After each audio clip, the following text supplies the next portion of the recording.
ये आकाशवाणी है। प्रस्तुत है कार्यक्रम मंथन। इसके अंतर्गत सुनिए एक्जियम 4 मिशन की सफल वापसी और भारत के आगामी अंतरिक्ष कार्यक्रमों पर चर्चा। इसमें भाग ले रहे हैं इसरो के पूर्व निदेशक सुधीर कुमार एन।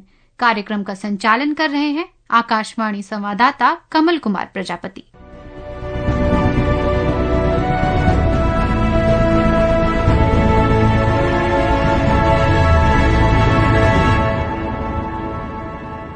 इस साल 25 जून का दिन अंतरिक्ष क्षेत्र के लिहाज से और खासतौर पर भारत के अंतरिक्ष क्षेत्र के लिहाज से बहुत महत्वपूर्ण था, क्योंकि 25 जून दोपहर 12 बजे के करीब एक्जियम 4 मिशन के तहत कैनेडी स्पेस सेंटर से जब शुभांशु शुक्ला सहित 3 और एस्ट्रोनॉट्स ने अंतरिक्ष के लिए उड़ान भरी थी, तो जो नासा और इसरो का ये एक साझा मिशन था उसकी तरफ एक बड़ा कदम था। और ये उड़ान 26 जून 2025 को शाम 4 बजे अंतर्राष्ट्रीय अंतरिक्ष केंद्र यानी इंटरनेशनल स्पेस स्टेशन तक पहुंची और 20 दिन की सफर के बाद और तमाम रिसर्च और शोध के बाद वापस शुभांशु शुक्ला सहित जो अन्य एस्ट्रोनॉट्स हैं आज सफलतापूर्वक लैंड कर चुके हैं धरती पर वापस। और ड्रैगन स्पेस क्राफ्ट आज कैलिफोर्निया में लगभग दोपहर 3 बजे के आसपास लैंड हुआ और कल शाम 4:45 पर अंतरिक्ष केंद्र से ये उड़ान शुरू हुई थी और वापस आज सफलतापूर्वक एक्जियम 4 मिशन पूरा हुआ। तो पूरी दुनिया के लिए तो इस मिशन का बहुत बड़ा महत्व है ही, लेकिन भारत के लिए ये एक बहुत महत्वपूर्ण कदम इसलिए है क्योंकि पहली बार कोई भारतीय इंटरनेशनल स्पेस स्टेशन तक पहुंचा है और वहां जाकर रिसर्च की है। राष्ट्रपति द्रौपदी मुर्मू और प्रधानमंत्री नरेंद्र मोदी ने एक्जियम 4 मिशन की सफलता और शुभांशु शुक्ला की सकुशल वापसी की सराहना की। एक्जियम 4 मिशन की सफलता के बाद और शुभांशु शुक्ला की अंतरिक्ष पर सफल वापसी के बाद केंद्रीय मंत्री जितेंद्र सिंह ने क्या कहा, आइए सुनते हैं। ये गर्व का पल तो है ही है, भारत के लिए एक अद्भुत आनंद का पल कि भारत माँ का एक पुत्र आज कामयाबी से लौटा है, एक ऐसे प्रयोग से, एक ऐसी यात्रा से जिसमें बहुत सारे ऐसे एक्सपेरिमेंट्स किए गए जो पहले कभी ना किए गए थे, लेकिन जिनका समस्त मानव जाति के लिए महत्व रहेगा। आज वास्तव में विश्व बंधु के रूप में शुभांशु ने हमारी तर्जुमानी करते हुए वो काम वहां अंजाम दिया है और ये कह सकते हैं कि अंतरिक्ष में एक स्थायी स्थान भारत को आज स्थापित करने का अवसर भी रहा, सफलता भी रही। इंटरनेशनल स्पेस स्टेशन से धरती पर शुभांशु शुक्ला की वापसी के बाद उनके परिवार में क्या माहौल रहा, कैसे उनके परिवार वालों ने अपनी खुशी को व्यक्त किया, आइए सुनते हैं हमारे संवाददाता ओम अवस्थी की लखनऊ से ये रिपोर्ट।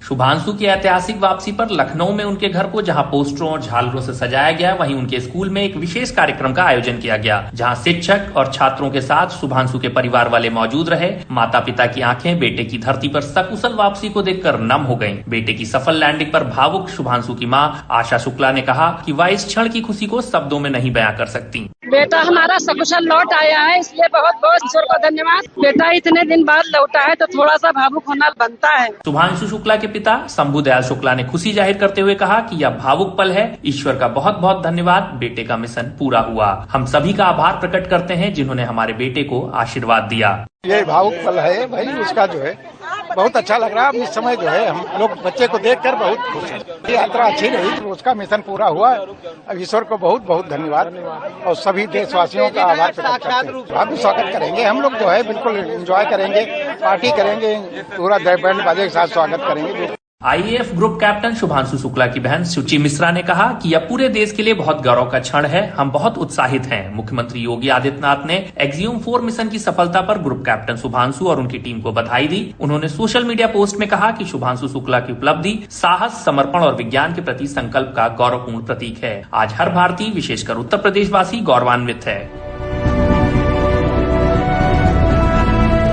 तो आज हम कार्यक्रम में इसी विषय पर विस्तार से चर्चा कर रहे हैं कि इस मिशन की सफलता को हम कैसे देखें और साथ ही भविष्य में भारत किस तरह से अपना अंतरिक्ष क्षेत्र का विस्तार करते हुए तमाम योजनाओं पर काम कर रहा है और कैसे उन योजनाओं को पूरा किया जाना है। हमारे साथ कार्यक्रम में जुड़ चुके हैं हमारे एक विशेषज्ञ सुधीर कुमार एन, जो इसरो हेडक्वार्टर के पूर्व निदेशक हैं। आपका बहुत बहुत स्वागत है कार्यक्रम में। Thank you.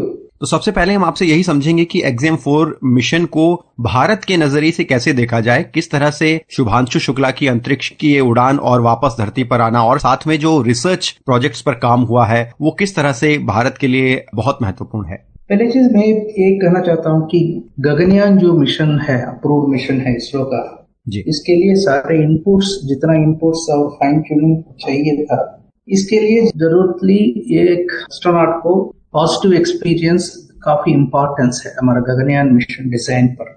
इसके लिए एक एस्ट्रोनॉट को भेजना प्रैक्टिकल एक्सपीरियंस जो उनका मिलता है आईएसएस में या ट्रैवल में या आईएसएस का अंदर, उसका बाद क्या क्या सुविधा हो सकती है, क्या क्या तकलीफ हो सकती है, क्या क्या मतलब इम्पोर्टेंस और फाइन चीज जो होना चाहिए इंटरनेशनल स्पेस स्टेशन में, ये जानकारी बहुत जरूरी है इंडिया के लिए और इसरो के लिए। आगे का हमारा गगनयान मिशन है और भारतीय अंतरिक्ष स्टेशन, हम भी एक ऐसा इंटरनेशनल स्पेस स्टेशन बनने वाला है, अप्रूवल तो मिल चुका है।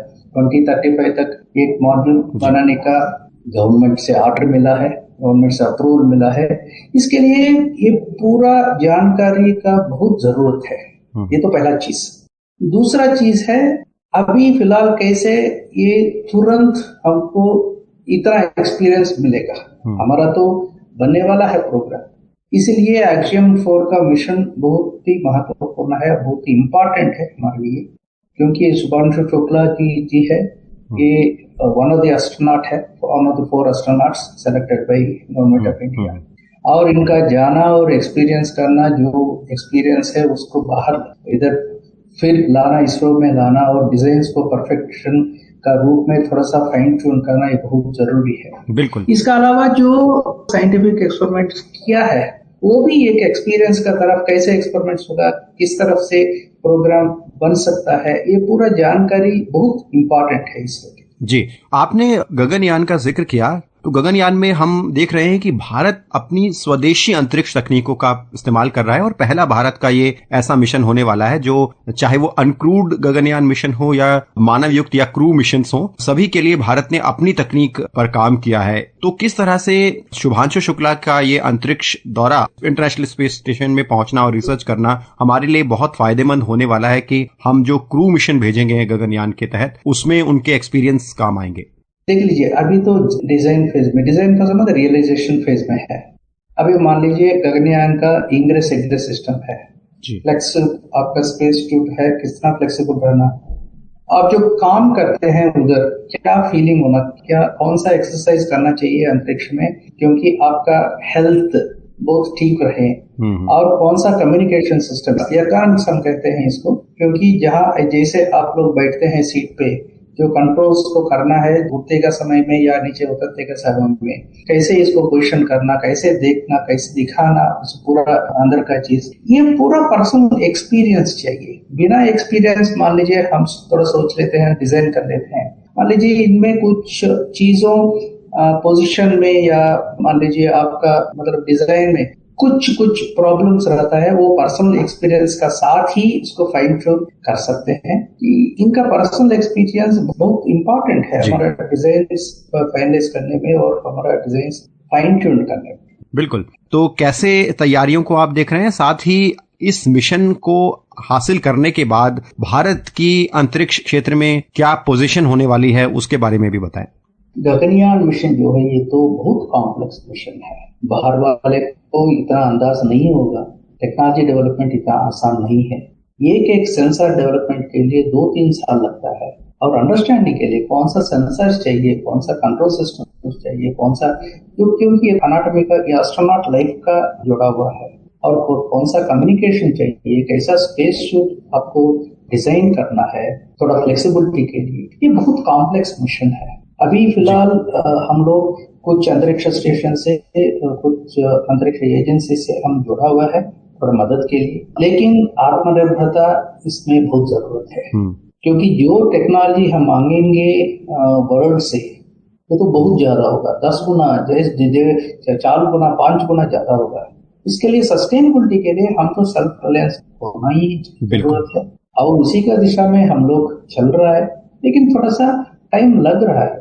टाइम इसका वजह से क्योंकि एक टेस्ट हम करेंगे, बहुत एक गगनयान पूरा टेस्ट का हिसाब से कॉन्फिडेंस बढ़ता है जी। और जो सब सिस्टम लेवल जी, जैसे अमेरिका, रूस, जापान, यूरोपीय कंट्रीज हैं, उनके साथ जो कोलैबोरेशंस हैं, और हमने अभी शुभांशु शुक्ला के साथ जो एक्सियम 4 मिशन था उसमें भी देखा एक कोलैबोरेटिव अप्रोच के साथ हमने अंतरिक्ष में उड़ान को सफलतापूर्वक पूरा किया। तो गगनयान मिशन के लिए ये जो कोलैबोरेशन है, क्या ये भी बहुत फायदेमंद होने वाले हैं? जरूर फायदा होने वाला है, क्योंकि ये तो जो स्पेस मिशंस है कोलैबोरेशन से भी चलता है। बिल्कुल, क्योंकि इसका इंफ्रास्ट्रक्चर बहुत ज्यादा रहता है। हमारा फ्रेंडशिप स्पेस में एक चीज है, हम रशिया से जुड़ा हुआ है, हमारा एस्ट्रोनॉट्स यूरी गगनयान का ट्रेनिंग सेंटर में ट्रेनिंग लिया हुआ है, JPL से जुड़ा हुआ है, JAXA से जुड़ा हुआ है, ESA से जुड़ा हुआ है।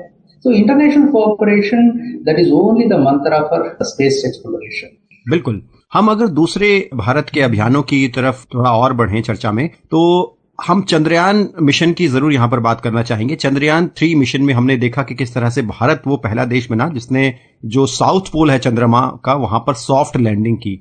और चंद्रयान 4 में हमारा लक्ष्य है कि जो लूनर सैंपल्स हैं वो हम धरती पर ला सकें। तो कैसे हम चंद्रयान 4 में एक बड़ी छलांग लगाने वाले हैं आगे आने वाले समय में, और कितना महत्वपूर्ण होने वाला है ये मिशन? आप अगर इसको संक्षेप में ब्रीफली हमारे श्रोताओं को बता पाएं। चंद्रयान 3 तो है। चंद्रयान 3 आपको स्पेसक्राफ्ट लूनर सरफेस में लैंड हुआ है। South pole, near south pole हम कहते हैं। साउथ पोल इतना नजदीक नहीं है, साउथ पोल इतने नियर साउथ पोल है। South pole, near south pole में हो सकता है वाटर होगा डीप करट्स में, और ऑक्सीजन और वाटर का जरूरत है कॉलोनाइजेशन में, फ्यूचर कॉलोनाइजेशन में। सो इसलिए साउथ पोल, सभी देश साउथ पोल पर ध्यान रखता है। इसीलिए अभी तक फिलहाल चंद्रयान 2 पूरा मून का मैपिंग किया है, और पूरा मून का मैप जो चाहिए फ्यूचर प्लानिंग के लिए वो तो बन चुका है। चंद्रयान 3 सॉफ्ट लैंडिंग हुआ है, कैसे हम लोग ट्रैजेक्टरी में जाना है, उसके बाद ल्यूनार ऑर्बिट्स में जाना है, ल्यूनार ऑर्बिट्स में ब्रेक करके लूनार टेरेन में, रेगुलर टेरेन में उतारना है। ये पूरा फर्स्ट अटेम्प्ट मतलब चंद्रयान 3 का फर्स्ट अटेम्प्ट में हमको पार हो चुका है। अभी वहां से उड़ना, वो भी हम एक बार ट्राई किया था। तो लास्ट एक्सपेरिमेंट था चंद्रयान 3 में हॉपिंग, एक बार झलक दिया था, एक स्पेसक्राफ्ट वहां से थोड़ा सा मूव भी करवाया। सो अभी नेक्स्ट मिशन है वहां से फिर चंद्रयान ऑर्बिट में लाना और वहां से धरती पर सैंपल मंगवाना। ये तो चंद्रयान 4 मिशन का एम है। इसके लिए इसरो प्लान कर रहा था 2 स्टेजेस में, एक तो ऑर्बिट में जाएगा, दूसरा चंद्रमा का धरती पर उतरेगी और वहां से सैंपल पर करके मास्टर फ्लाइट में लाएंगे और वहां से अर्थ को पहुंचवाएंगे। अभी डिजाइन फेज में है, अभी बहुत मुश्किल है क्या है मिशन बताना, लेकिन डिजाइन फेज में है। ये तो महत्वपूर्ण होगा, जरूर हम ला सकते हैं। हमारा टेक्नोलॉजी इतना कॉन्फिडेंट है, जरूर हम इसमें सक्सेस हो जाएंगे। जी, यहाँ पर हम भारत के खुद के अंतरिक्ष में स्पेस स्टेशन को स्थापित करने की योजना के बारे में भी आपसे जानना चाहेंगे। अभी शुभांशु शुक्ला आप देखे होंगे कि एक माइक्रोबियल एक्सपेरिमेंट किया था, एक आल्गे का एक्सपेरिमेंट किया, एक मजल बायो इसका एक्सपेरिमेंट किया था। ये एक्सपेरिमेंट्स अभी आप जानते हैं कि पूरा दुनिया में भारत जो है ये फार्मास्यूटिकल क्षेत्र में आगे है। इसको और कैसे आगे ले जाना, माइक्रोबियल का एक्सपेरिमेंट्स कैसा करना और वैक्सीनेशन का एक्सपेरिमेंट्स कैसे करना, वो बहुत जरूरी है इकोनॉमी बढ़ाने के लिए और हमारा सेल्फ रिलायंस के लिए। We do not have to depend on other countries, specially in the health field. इसके लिए बहुत जरूरी है माइक्रोग्राविटी एक्सपेरिमेंट्स, बहुत इंपॉर्टेंट चीज है। हमारा जैसा हमारा भारतीय अंतरिक्ष स्टेशन बनेगा फ्यूचर में, ये पूरा का बहुत सस्ता मतलब बहुत कॉम्पिटिटिव प्राइस में हम कर पाएंगे और आगे ले जाएंगे भारत को, भारत इकोनॉमी को आगे ले जाएंगे, इंटरनेशनल कोऑपरेशन को भी हम आगे ले जाएंगे। यही मतलब ऑब्जेक्टिव है भारतीय अंतरिक्ष स्टेशन। बहुत बहुत धन्यवाद Sudhir Kumar N, former director ISRO, आपका कि आप कार्यक्रम में जुड़े और हमें जो एक्सियम 4 मिशन है उसकी सफलता के परिणाम के साथ साथ जो भारत के जो आगे आने वाले समय में अंतरिक्ष क्षेत्र की योजनाएं हैं उस पर विस्तार से बताया, जानकारी दी। बहुत बहुत धन्यवाद। धन्यवाद।